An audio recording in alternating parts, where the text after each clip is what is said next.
الحمد لله رب العالمين. Ana kenapa terkadang berbuat maksiat, terkadang melakukan perbuatan kebaikan? Ya,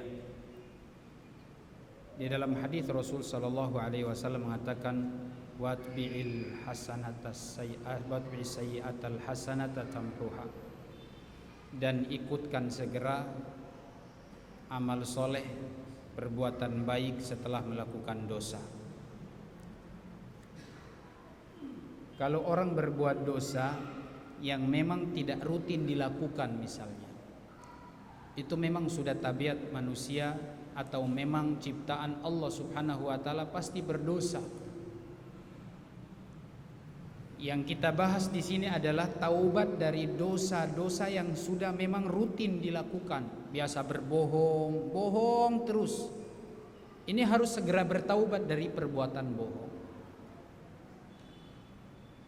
Sudah lama makan riba, masih belum meninggalkan riba, masih kadang-kadang balik lagi makan riba. Yang seperti ini harus segera bertaubat. Harus ditinggalkan. Siapa bilang memang manusia tidak selamat ya ini? Namanya manusia pasti ada dosanya. Perbuatan dosa itu memang seperti yang dikatakan oleh Rasulullah, kullukum tukhti'una bil-laili wan-nahar. Kalian berdosa siang malam, terus-menerus melakukan dosa. Tapi bukan berarti Allah Subhanahu wa taala tidak mengampuni atau memaafkan kita. Ketika kita sudah melakukan kebaikan dan bertaubat kepada Allah, maka Allah akan mengampuni dosa kita. Kita ikhlas di dalam bertaubat, Allah akan ampuni dosa kita. Jadi kalau memang kadang-kadang kita berbuat dosa, tentunya kita tahu itu perbuatan dosa, maka di sini jelas-jelas kita melakukan dengan sengaja perbuatan dosa tersebut, maka kita berdosa. Tapi segera lakukan kebaikan supaya dosa itu dihapuskan oleh Allah Subhanahu wa taala. Watbi'is sayyi'atal hasanata tamhuha. Ikutkan, pokoknya setelah dosa lakukan kebaikan, dosa yang dilakukan akan dihapuskan. Dalam Al-Quran Allah katakan innal hasanat yudhibna sayyi'at, sesungguhnya kebaikan-kebaikan amal soleh akan menghapuskan, menggugurkan keburukan-keburukan. Tapi kata para ulama, amal soleh yang menghapuskan dosa sebelumnya itu adalah dosa yang dihapuskan adalah dosa-dosa kecil, bukan dosa besar. Jadi yang dihapuskan, yang dimaafkan oleh Allah dengan ketika kita melakukan amal soleh, itu adalah dosa-dosa kecil saja yang dihapus. Adapun dosa-dosa besar membutuhkan pertaubatan yang memenuhi 3 syarat. Menyesali perbuatan, meninggalkan perbuatan itu, dan bertekad bulat untuk tidak kembali lagi. Itu syarat taubat. Sudah bertekad, namun kadang kita kembali, maka tentu ini masih dimaafkan oleh Allah Subhanahu wa taala. Dan terus bertaubat, harus terus bertaubat. Yang kita bahas tadi itu adalah orang-orang yang tenggelam dalam dosa, lalu sampai sekarang belum bertaubat, belum kembali kepada Allah. Ini yang dikhawatirkan bala akan datang menimpa kita.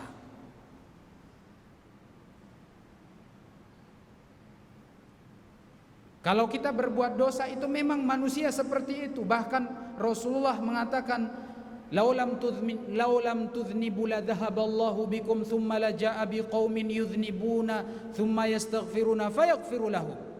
Kalau seandainya kalian tidak berdosa, Allah akan musnahkan kalian dari muka bumi ini. Lalu Allah datangkan manusia yang baru, di mana mereka berbuat dosa, lalu istighfar kepada Allah, Allah ampuni dosa mereka.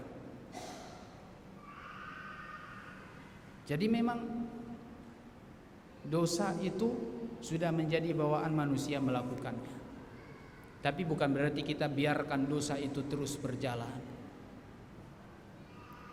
Kalau dosa kecil saja kita terus melakukannya akan dianggap sebagai dosa besar, apalagi dosa besar yang terus kita biarkan. Dosa kecil saja kalau kita terus biarkan, maka itu akan menjadi dosa besar, apalagi kalau dosa besar yang kita biarkan terus. Salah satu dosa besar yang hari ini mungkin umat Islam tidak sadar itu adalah meninggalkan belajar ilmu agama. Tidak belajar dosa, karena Rasulullah mengatakan talabul ilm faridatun ala kulli muslim. Belajar ilmu agama itu hukumnya fardu ain. Antum tidak belajar dosa, tapi antum tidak sadar kalau antum berbuat dosa.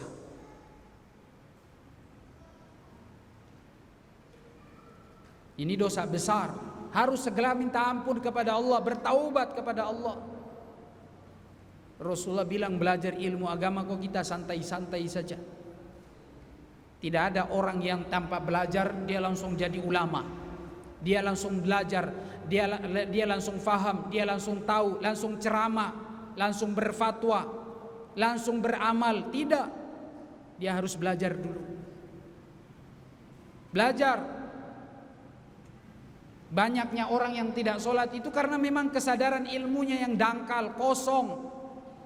Subhanallah, antum kalau jalan di belakang-belakang kampung sana itu, antum sholat, singgah mampir di situ, nggak ada satupun yang datang sholat. Cuman kambing yang datang ke situ. Masjid penuh dengan tai kambing. Jadi kandang kambing. Buat apa kita bangun masjid kalau begitu? Nggak butuh kalau cuma sekedar bangun nggak diisi. Sholatnya kita cuma 1 tahun sekali atau 2 tahun sekali. Subhanallah. Ini dosa, tapi kita tidak sadar. Kurangnya ilmu, nggak belajar, dosa. Tapi kita umat Islam meremehkan itu. Semoga Allah memaafkan kita dan membimbing kita untuk mau belajar ilmu agama ini. Alhamdulillah sekarang ini majelis-majelis ilmu banyak. Antum mau dengar lewat TV banyak. Mau ceramah langsung dengarkan ceramah. Alhamdulillah. Belajar, hilangkan kekurangan kita itu. Iya. Jangan terus-terus kita dalam keadaan jahil, bodoh, tidak tahu agama, langsung sudah semangat beribadah. Tanpa ilmu, belum ada ilmu sudah langsung berfatwa, sudah langsung ceramah, sudah langsung jadi mustad. Gak faham Al-Quran, gak faham hadis, gak tahu hukum, sudah ceramah, sudah jadi ustad. Mohon maaf, ilmu berat memang. Tapi kita harus maju. Gak bisa kita terus belakang, ya, kita terus menyerah. Gak ada perubahan di dalam kehidupan kita. Kita harus tahu dulu ilmunya, baru kita melangkah untuk melakukan amal soleh. Imam Bukhari dalam kitab Sahihnya beliau bikin satu bab khusus, yaitu bab al-ilmu qabla al-qawli wal amal. Ilmu dulu baru beramal. Ilmu dulu qabla al-qawli wal amal, sebelum berkata dan berbuat. Jangan bikin apa-apa, jangan berkata apa-apa sebelum belajar ilmunya. Kita ini kosong, nggak tahu ilmunya. Kadang sudah tahu ilmunya juga nggak mau diamalin. Ya, gitulah kita hari ini. Semoga Allah memperbaiki kita semuanya. Amin.